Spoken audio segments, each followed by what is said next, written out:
Sobat Maestro, sesaat lagi kita akan bersama-sama mengikuti program Hidup Sehat Pilihan Kita. Selamat mendengarkan. Membuat wajah berseri, diet yang seimbang, tubuh terlihat indah, udara yang bersih, jadikan hidup semangat, pengendalian diri, itu pemenang sejati. Hidup sehat, anugerah Tuhan. Hidup sehat, sangat berharga. 10 hukum kesehatan. Hidup sehat. Shalom, salam sejahtera bagi kita semuanya. Presentasi pada hari ini berjudul Keep Germs at Bay. Itu adalah suatu istilah yang berarti mari kita kendalikan kuman, virus, sakit penyakit corona misalnya, dan menjaga agar tidak menimbulkan masalah. Bagaimana caranya? Tingkatkan sistem imun kita dengan pola hidup sehat alami. Sebab pola hidup tidak sehat akan menghalangi pembentukan antibodi. Pola hidup kita yang tidak sehat, misalnya kurang tidur, maka pembentukan antibodi akan terhambat. Kita tahu kita hidup di tengah-tengah patogen, mikroorganisme yang dapat menyebabkan penyakit yang ada di sekeliling kita, bahkan ada di dalam tubuh kita. Sistem imunitas kita tidak baru aktif ketika kita terbaring sakit, tetapi sistem imun itu terus bekerja setiap saat di dalam pertempuran setiap hari untuk melindungi kita dari patogen tersebut. Jadi, untuk dapat terkena infeksi, kita tidak perlu untuk kontak langsung dengan orang sakit. Sesungguhnya ada virus yang terpendam di dalam kita, yang siap untuk menyerang kita ketika fungsi imunitas kita lemah. Itu bagaikan musuh dalam selimut. Itulah sebabnya, keep germs at bay. Kita kendalikan kuman dan menjaga agar jangan sampai hal itu menimbulkan masalah bagi kita. Tidak cukup hanya cuci tangan kita saja, kita harus menjaga sistem imunitas kita sehat dan prima.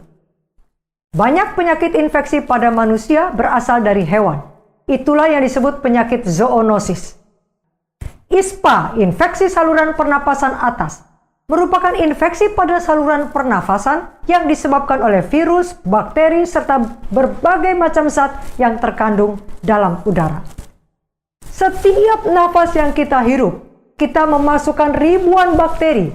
Setiap gigitan makanan yang kita makan, kita dapat saja menelan jutaan lebih kuman.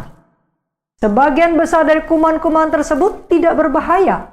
Sebagian lagi dapat menyebabkan penyakit infeksi yang serius dan menyebabkan kematian seperti COVID-19 sekarang ini. Ketika kita sakit, kita perlu mempraktekkan etika yang baik dengan batuk atau bersin ke dalam lekuk lengan kita untuk menghindari penyebaran droplet dan menghindari pencemaran tangan kita. Sebab saudara, 10 sumber pencemaran terburuk adalah jari-jari kita. Jika kita batuk ke tangan kita akan mentransfer penularan ke segala sesuatu yang kita sentuh, mulai dari saklar lampu, tombol lift, gagang pintu, dan sebagainya. Jadi jagalah tangan kita bersih sebelum menyentuh mata, hidung, dan mulut setelah kita kontak dengan permukaan umum. Namun, beberapa penyakit tetap akan dapat menembus garis pertahanan pertama, yaitu mempraktekkan kebersihan tangan. Ada orang tidak pernah kontak dengan orang luar, tidak pernah keluar rumah, dan selalu menjaga kebersihan tangan, tapi terpapar infeksi COVID-19. Itu sebabnya penting untuk menjaga sistem imunitas kita berfungsi prima melalui makanan dan pola hidup sehat. Sistem imunitas selain dari sistem saraf, itu adalah suatu sistem terintegrasi yang begitu kompleks. Sistem imunitas itulah yang melindungi kita dari serangan asing. Dan itu terdiri dari berbagai organ, sel darah putih, dan juga protein yang disebut antibodi. Semuanya membentuk suatu kerjasama untuk melawan patogen yang masuk ke dalam tubuh. Sebenarnya, tidak ada satu komponen tunggal yang dapat mengembalikan fungsi kekebalan tubuh. Kita semua dilahirkan dengan kekebalan tertentu terhadap kuman yang menyerang sejak hari pertama kita dilahirkan. Kekebalan bawaan ini termasuk penghalang eksternal tubuh kita, yaitu garis pertahanan pertama melawan patogen seperti kulit dan selaput lendir tenggorokan dan usus. Respon kekebalan bawaan ini bersifat umum dan tidak spesifik. Jika patogen berhasil menghindari sistem kekebalan tubuh bawaan, maka kekebalan spesifik atau adaptif yang didapat itu akan bekerja. Lapisan pertama perlindungan tubuh antara lain adalah kulit kita. Di bawahnya terdapat sel darah putih neutrofil yang menyerang dan menelan patogen secara direct, secara langsung. Dan berikutnya adalah natural killer cell yang membunuh sel tubuh yang terinfeksi dengan virus ataupun sel kanker. Bagaimana natural killer cell dapat mengenal patogen dan sel yang terinfeksi? Hal itu ditandai untuk dihancurkan oleh antibodi yang dihasilkan oleh suatu jenis sel darah putih lain yang disebut dengan B cell atau sel B. Bagaimana mengaktifkan sistem imun kita itu? Ini ajaibnya saudara. Sistem imun kita itu dapat mengaktifkan dirinya sendiri secara berkala pada saat-saat adanya risiko besar. Puji Tuhan, ada sejumlah makanan alami yang Tuhan ciptakan untuk mempertahankan imunitas kita. Untuk keep the germs at bay, kita dapat mengendalikan kuman dan menjaga agar kuman tersebut tidak menimbulkan masalah bagi kita. Penelitian membuktikan bahwa ada satu hubungan antara memakan makanan yang bersifat nabati atau vegetarian, sayur-sayuran, buah-buahan, dan polong-polongan, dan sistem imun. Dalam suatu percobaan pada sekelompok orang usia 65 tahun ke atas, dibagi ke dalam dua grup. Grup pertama sebagai kontrol grup mengkonsumsi sayur dan buah kurang dari 3 porsi sehari. Grup 2 mengkonsumsi 5 porsi lebih.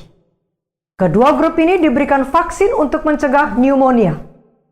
Tujuan pemberian vaksin ini adalah untuk merangsang sistem imun untuk memproduksi antibodi terhadap penyakit pneumonia tersebut.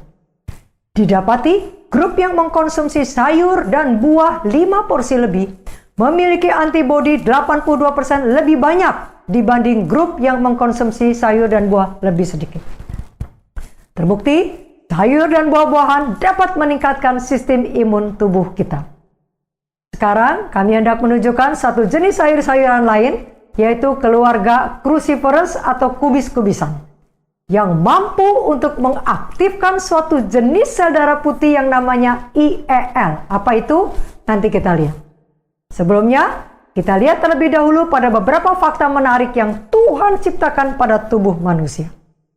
Kita sudah tahu bahwa area permukaan yang paling luas yang terpapar dengan dunia luar dari tubuh kita adalah kulit kita, sekitar 2 meter persegi lah luasnya.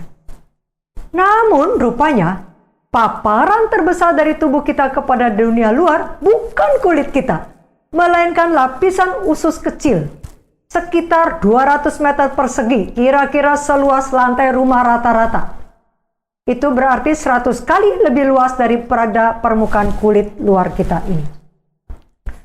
Area permukaan yang besar dari usus halus ini diperlukan untuk proses pencernaan dan penyerapan kompleks yang berlangsung di dalamnya. Usus kecil adalah saluran pencernaan yang terpanjang, kurang lebih 3 meter di dalam manusia hidup. Itu 2 kali lebih panjang daripada apa yang ada di mayat. Karena memang mayat tidak ada lagi kontraksi otot di dalamnya. Sobat Maestro, Anda baru saja mendengarkan program Hidup Sehat Pilihan Kita. Terima kasih atas kebersamaan Anda. Istirahat yang cukup membuat wajah berseri. Diet yang seimbang, tubuh terlihat indah. Udara yang bersih, jadikan hidup semangat. Pengendalian diri, itu pemenang sejati. Hidup sehat, anugerah Tuhan. Hidup sehat sangat berharga.